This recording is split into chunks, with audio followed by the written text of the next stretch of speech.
Fala pessoal, tudo bem com vocês? O meu nome é Roberto Júnior, sou professor de informática aqui do CEPEM. E hoje nós estamos aqui para fazer a resolução da última prova aí da Polícia Civil de Alagoas, né? Prova que aconteceu ainda neste ano de 2021.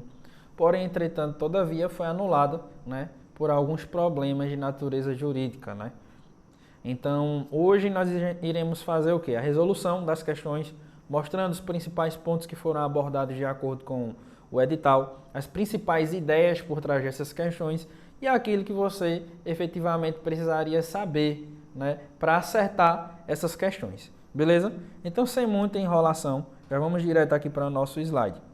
Ó, temos aqui o meu endereço, né? O meu endereço lá no Instagram. Então, se você tiver alguma dúvida em relação a alguma questão, algum comentário que eu fiz, alguma expressão que não ficou tão clara, pode entrar em contato comigo, que o mais breve possível estaremos dando retorno para vocês, tá certo? Então, nós temos aqui, ó, as 3 primeiras questões desse concurso. Na primeira questão, nós encontramos aqui a discussão em relação à classificação de redes de computadores. Mais especificamente, uma questão falando sobre a classificação quanto à escala geográfica, ao alcance físico de uma determinada rede. Na questão de número 2, nós já tivemos uma outra questão ainda dentro do assunto de redes, só que trabalhava aqui de forma mais objetiva a respeito da utilização de uma tecnologia guiada de transmissão, né? Cabo coaxial. Na questão de número 3, nós já temos uma questão falando sobre as buscas avançadas dentro da internet. Então, olha só o que a gente nota aqui, gente. Que a banca, né, ela tem uma tendência muito grande, né, de falar a respeito de redes de computadores. Perceba que esse primeiro bloco aqui, esse primeiro slide apresentando 3 questões, né, 3 questões, todas elas estão dentro do contexto de redes de computadores, certo? Então, temos lá um trechozinho no edital de concurso público que geralmente diz internet e suas tecnologias. Dentro desse trecho, o examinador pode cobrar qualquer coisa relacionada à rede, tá? E não vai extrapolar, obviamente, os limites impostos ali pelo edital. Veja que aqui ele cobrou a ideia da classificação em uma escala geográfica, cobrou também a ideia das utilizações, né, dos enlaces, dos tipos de tecnologias guiadas que a gente acaba utilizando para transmitir dados e também cobrou as buscas avançadas. Então vamos comentar agora questão por questão, tá? Fizemos essa contextualização desse primeiro bloco de 3 questões e agora nós vamos comentar uma a uma. Primeira questão, vamos lá ver o gabarito dessa questão. Diz o seguinte, ó, rede metropolitana MAN. Rede metropolitana MAN é aquela que abrange uma grande área geográfica, com frequência um país ou continente, e contém um conjunto de máquinas cuja finalidade é executar os programas, ou seja, as aplicações do usuário. Pessoal, o gabarito dessa questão aqui é errado. Vamos lá, ó. A rede metropolitana é aquela que abrange uma grande área geográfica. Primeiro, a rede metropolitana, ela abrange uma área geográfica, mas não seria aqui uma grande área geográfica necessariamente, né? Ela vai abranger, digamos assim, que uma área média. Por que média? Porque ó, nós temos a de pequeno alcance, que seria uma rede PAN ou uma rede LAN, tá? Perdão pela letra aí, tá, gente? Estou iniciando agora a utilização da mesa digitalizadora, então a mesinha digital, tá? Vamos tentar aí um pouco de paciência comigo. Então, temos aqui a de curta distância, a de média e a de longa. Quando a gente fala na de longa, não seria MAN, mas sim a rede do tipo WAN. A prova é tanta que essa seria a proposta do examinador, que ele, logo em seguida, ele abre aqui ó, um aposto explicativo e diz, com frequência, um país ou continente, que é a característica de qual tipo de rede? Da rede WAN. Aí ele continua e contém um conjunto de máquinas cuja finalidade é executar os programas, ou seja, as aplicações do usuário. Até aqui sem nenhum problema, né? Mas a questão, o gabarito dela é errado. Agora vamos ver alguns detalhes aqui, ó. Essa classificação aqui que nós encontramos na questão está falando justamente a respeito da geografia das redes. Então, a perspectiva de análise aqui é a perspectiva geográfica, a perspectiva física. Então, Até onde essa rede vai? Geralmente eu gosto de dizer que a gente pergunta aqui, ó, o onde. Onde? Onde essa rede ela foi implementada, para quem ela vai servir. Se for uma rede lá que pretende alcançar ou fornecer acesso, conectividade a um local específico com um determinado grupo de usuários locais, a gente vai falar lá na rede do tipo LAN. Rede LAN, a rede local. Essa rede local, ela não tem assim um número específico, tá, gente? Não é uma questão somente voltada à ideia de número de computadores ou um local específico, tá? A rede local, ela sempre vai estar associada à finalidade, né? A finalidade de uma geografia, né? Uma geografia de pequeno porte. Digamos, essa sala em que nós estamos fazendo aqui a gravação poderia ter dentro dela, né, como de fato tem, uma rede local que vai servir a finalidade apenas desse local. Então veja, rede local porque alcança fisicamente um local determinado, né? Então seria uma sala, seria uma casa, seria um prédio, até mesmo seria o caso lá de um campus, né? Então a rede local é um instrumento que a gente utiliza para ter acesso à rede de internet, né? Que seria classificada aqui dentro como sendo uma rede do tipo WAN. Mas vamos lá, voltar aqui ao nosso slide para mais algumas características. As redes locais, geralmente, elas também são apresentadas em topologias, né? Qual a topologia mais famosa aqui dentro desse tipo de rede local? A topologia em estrela. Né? Vamos ter o elemento central e todos os outros computadores aí se interconectando a esse elemento central. Tá certo? Então a rede local geralmente se apresenta com essas características. Já a rede metropolitana seria aquela rede que ultrapassa os limites de um local. Vai interligar geralmente um bairro, como vocês estão vendo aqui, a internet, ou até mesmo a figura de uma cidade por completo. Cuidado, porque a rede metropolitana ela também pode estabelecer conexão não somente dentro de uma cidade em específico, mas ela pode interligar duas cidades próximas. Imagine que isso aqui seria uma outra cidade, tá? Uma segunda cidade. Essa segunda cidade estaria ligada à primeira por meio de uma rede MAN. Qual o cuidado que você precisa ter em relação à rede MAN? Qual é o cuidado? É o cuidado justamente de notar que a rede MAN ela vai ligar, de repente, duas cidades próximas. Ou estará limitada apenas às necessidades de uma cidade. Se conectar à figura lá da internet, beleza? Falou em cidades distantes, a gente já vai progredir desse conceito de rede metropolitana para o conceito de rede em longo alcance ou em larga escala ou geograficamente distribuída, que é o caso aqui da nossa classificação, da nossa próxima classificação. Vem aqui comigo, mais uma vez no nosso slide. Aqui nós temos a classificação do tipo WAN. Esse Wzinho aqui, gente, ele vem de UID. UID significa largo. Se você já usou DVD em algum momento da sua existência, você vai lembrar lá que tem a opçãozinha, né? UID, né? E significa o quê? Largo, beleza?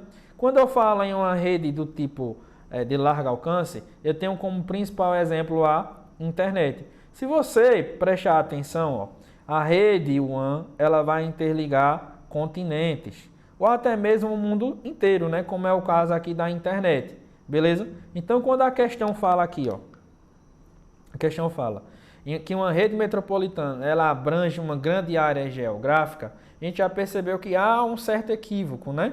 Porque está aqui, é uma rede de médio alcance. Aí pega e diz, com frequência um país ou continente. Não, isso aqui é característica de qual topologia?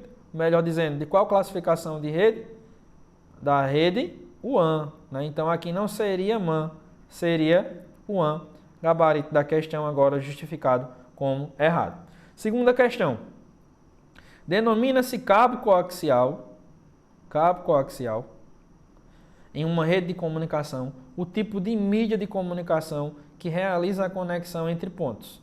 É imune a ruídos elétricos e é responsável pela transmissão de dados com capacidade de largura de banda muito maior do que os pares trançados. Gabarito da questão, gente, errado também.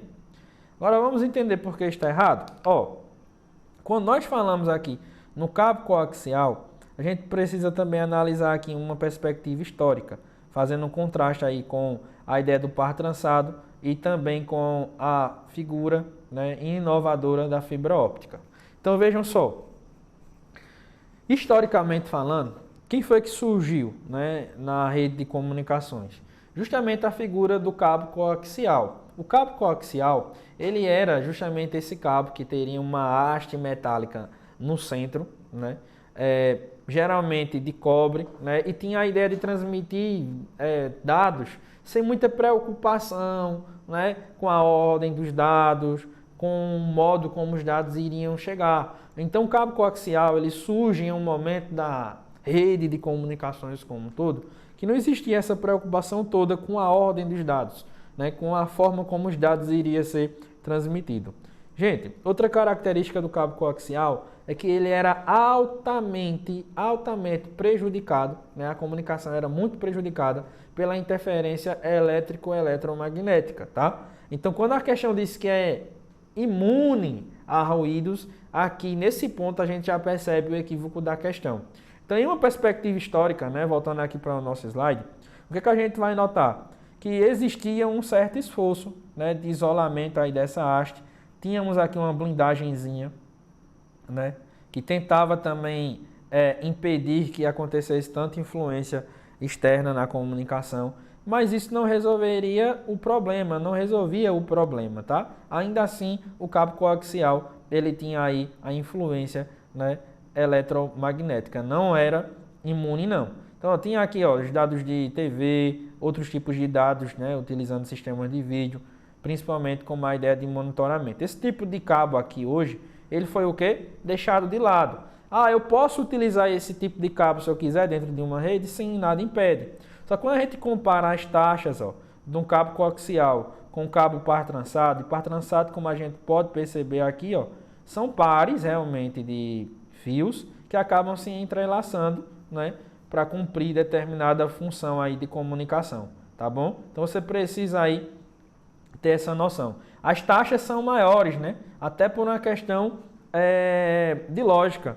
Quem surgiu depois? O par trançado. O par trançado resolveu, de certo modo, aí, essa falta de preocupação com a ordem dos dados e também com a interferência eletromagnética, tá? Diminuiu, mas tinha resolvido? Não. Quem foi que veio para resolver tudo isso? A fibra óptica, né? Que transmite lá os dados por meio de luz, com altas taxas, né? Com taxas bem superiores. Veja a diferença do cabo par trançado para de fibra óptica, meu amigo. É muito grande, é muito gritante, tá certo? Lembrando que essa transmissão sempre vai acontecer em megabits por segundo, tá? Então, quando a gente volta aqui para a questão, ó, de número 2,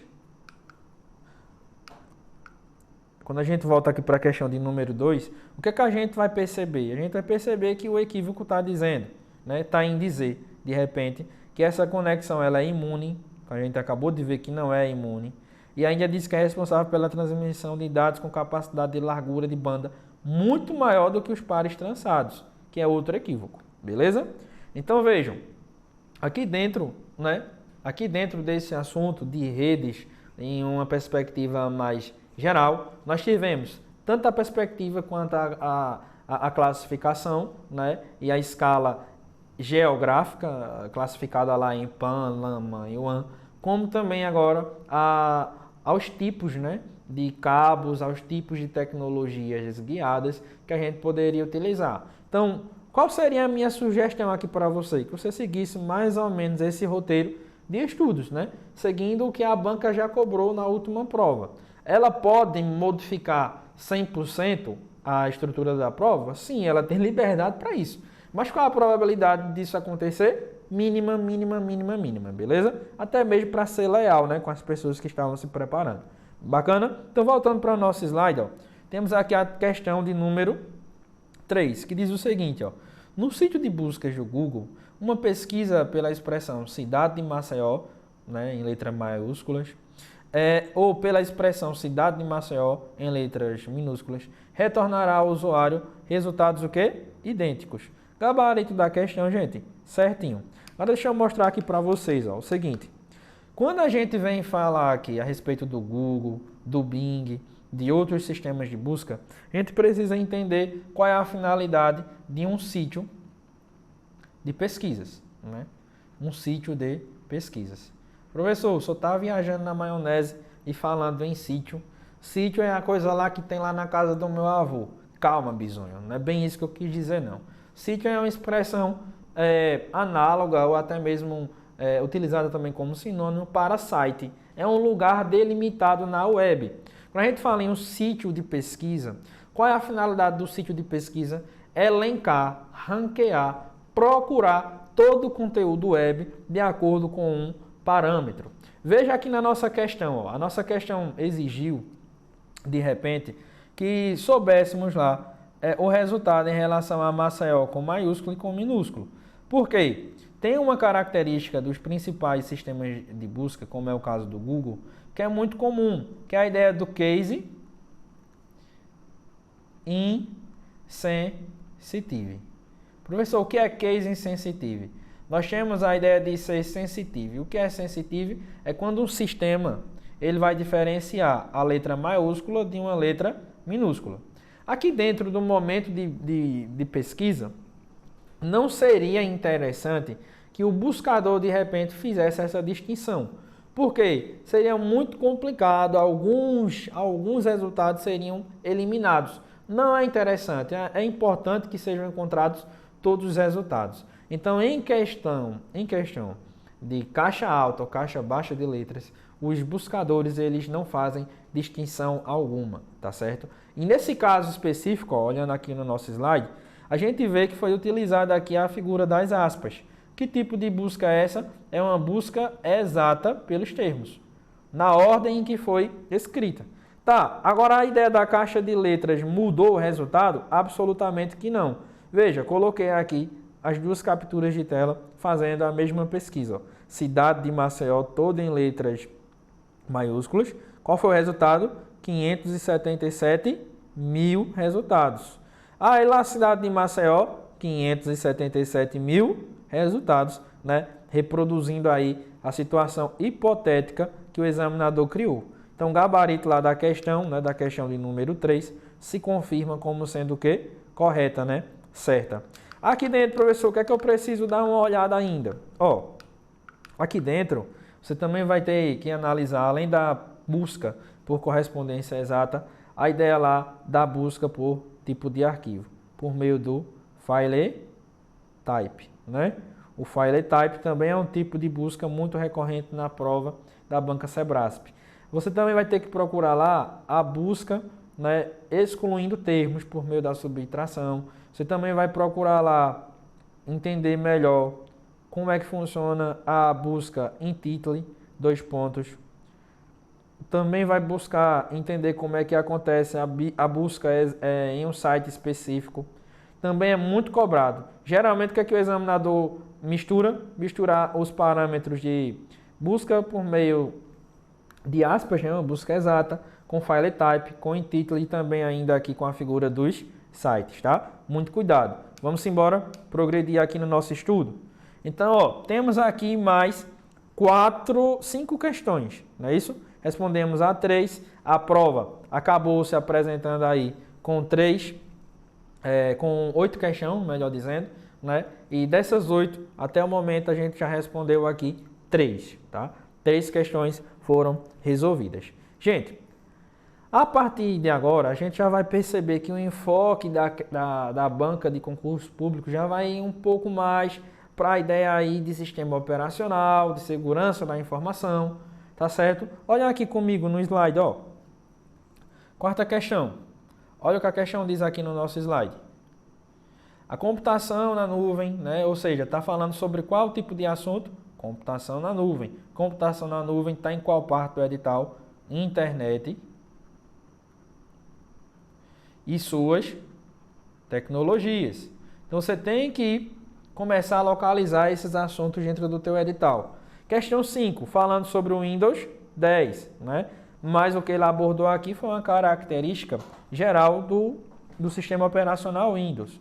Questão 6, ainda uma questão sobre o sistema operacional Windows 10, tá certo? E questão 7, falando sobre malwares, né? A questão lá das pragas virtuais, tá certo? E além disso, na questão 8, temos lá a ideia da heurística, né? Que é uma característica presente aí nas principais ferramentas de segurança da informação, de proteção. Então, vamos lá. Questão de número 4. Ó. Vamos analisar o que ela diz.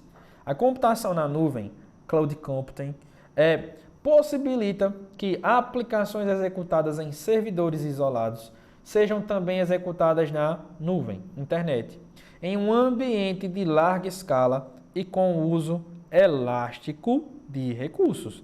Gabarito da questão, certo. Agora, deixa eu te mostrar aqui. Veja, a questão está falando em computação em nuvem. Ó. Computação em nuvem. O que vem a ser a computação em nuvem é o acesso a recursos computacionais. O que seria um recurso computacional? Né? Armazenamento, seria a ideia de executar ou de instalar um determinado programa, seria a ideia também de oferecer sistemas operacionais. Então, todas essas classificações aqui, elas acabam entrando aqui dentro do universo da computação em nuvem. E qual é a proposta da computação em nuvem, pessoal? É ter acesso aos serviços de um computador de grande porte, como é o caso do nosso exemplo da própria questão, né, em qualquer lugar do mundo. Onde é que eu encontraria o serviço oferecido por um computador de grande porte? Em um computador de grande porte em algum lugar do mundo. Eu teria que ir lá fisicamente. Mas por meio da computação em nuvem, que é a ideia de ter acesso a esses recursos por meio da internet, eu não preciso me preocupar mais com a minha localização. Eu posso me conectar, contratar um serviço online e ter acesso aos mesmos recursos que eu só teria se eu tivesse um servidor na minha casa, por exemplo, tá? Essa é a ideia. A questão nitidamente está correta. A gente fala aqui, ó, dentro do nosso slide, de duas expressõezinhas, ó. Vamos voltar lá na nossa questão? Primeira expressão é a ideia aqui, ó. Vamos lá, em um ambiente de larga escala. O que foi que a gente aprendeu nesse instante sobre larga escala? Só pode ser uma rede do tipo WAN. E além disso, ele diz com uso elástico de recursos. O que vem a ser essa elasticidade abordada aqui em prova, né? Seria justamente a capacidade de ajustar a minha necessidade, tá? Aquilo que eu realmente preciso contratar no momento. Por exemplo, eu preciso de 25 GB de armazenamento, né? Então eu posso de repente contratar uma empresa e utilizar apenas 25 GB de armazenamento. Mas se de uma hora para outra eu passo a precisar agora de 1 TB de armazenamento, eu posso simplesmente entrar em contato com essa empresa e alugar mais espaço na nuvem, tá? Então há essa elasticidade. A elasticidade também pode estar associada à ideia de poder ser, né, acessada de qualquer lugar sem nenhum problema. Bacana? Vamos voltar aqui para o nosso slide para apresentarmos algumas características ainda da computação em nuvem. Olha aqui, ó, nós temos 3 classificações em relação à computação em nuvens. Temos o IaaS, o PaaS e o SaaS. No IaaS, o que é que a gente vai ter acesso? A uma infraestrutura. O que é uma infraestrutura, gente? É a parte física, é a parte da computação bruta em si, ó. É o armazenamento, é o serviço de rede, tá? É um ambiente ali em que a gente vai poder, de repente, instalar sistemas operacionais. Só que para ter acesso a essa infraestrutura, a gente teria que comprar computadores novos, né? Computadores que oferecessem isso aqui. Só que o que acontece, quando a gente compra esse serviço, contrata esse serviço de computação em nuvem, a gente consegue, de repente, ter acesso a isso de qualquer lugar do mundo. Então, não teremos mais essa limitação em uma escala local, né? Podemos ir muito além do ambiente em que estaremos localizados. Então, quem é que contrata geralmente esse serviço de infraestrutura? Os provedores, né? Que vão, de repente, desenvolver um ambiente, instalar sistema operacional, construir um data center, né, que seria um ambiente para armazenamento de dados, né, um data center, beleza? Então veja, seria um provedor de algum tipo de serviço na internet. Já a ideia do PaaS, o PaaS, ele é uma plataforma como serviço. Então, o que é que essa plataforma ofereceria? Armazenamento de objetos para o pessoal lá que iria desenvolver, né, em uma linguagem de programação orientada a objetos, identificação, motor de execução, filas, que são coisas aqui relacionadas a dados, e um ambiente completo de desenvolvimento de programa. Então, quem é que faz questão de repente ter acesso a todos esses recursos? Os programadores, tá certo? Existem outros inúmeros detalhes, mas a nossa proposta aqui hoje é falar sobre a nossa prova, sempre associando ao que você precisa saber de forma objetiva. Então você precisa saber que o programador, ele não vai se preocupar, por exemplo, com a infraestrutura. Por quê? Quem é que vai se preocupar com a manutenção da infraestrutura dos computadores? Justamente a figura da empresa, né, que o programador contratou. Já na ideia do SaaS, nós temos o software como serviço. Software seria o mesmo que uma aplicação, que um tipo de serviço oferecido lá de forma bem comum na web, como a ideia de monitoração de atividades, conteúdo de notícias, colaboração, ferramentas de colaboração, comunicação e também finanças. Por isso, o exemplo aqui, ó, nós temos o Office 365, é um exemplo de serviço de computação em nuvem implementado por meio lá do SaaS. Qual é o foco dessas plataformas que oferecem SaaS? Os usuários comuns, como acabamos de falar aqui com vocês, tá bom? Então, os usuários comuns são o enfoque aqui desse tipo de implementação. Vamos lá? Outra característica, ó, eu posso me conectar ao serviço de computação em nuvem de qualquer dispositivo que consiga se conectar à internet, ó. Dispositivos portáteis, smartphones, né, servidores, tablets, notebooks, enfim, pouco importa a estrutura do hardware que eu vou utilizar, porque tudo vai ser executado dentro da própria nuvem, como percebemos aqui no desenhozinho, tá bom? Dando continuidade aqui, ó, vamos lá agora para a questão de número 5, tá? Só que agora, né, para a gente aproveitar bem o nosso tempo, né, de estudo e, enfim, intervir com o máximo de qualidade, nós vamos fazer uma pausa, tá? Uma breve pausa e daqui a pouquinho nós voltamos. Enquanto isso, você vai lá tomando café, né? Tomando café, respirando um pouquinho, fazendo as suas anotações, dando uma olhada nas suas anotações e estaremos de volta em breve, tá certo? Não sai daí.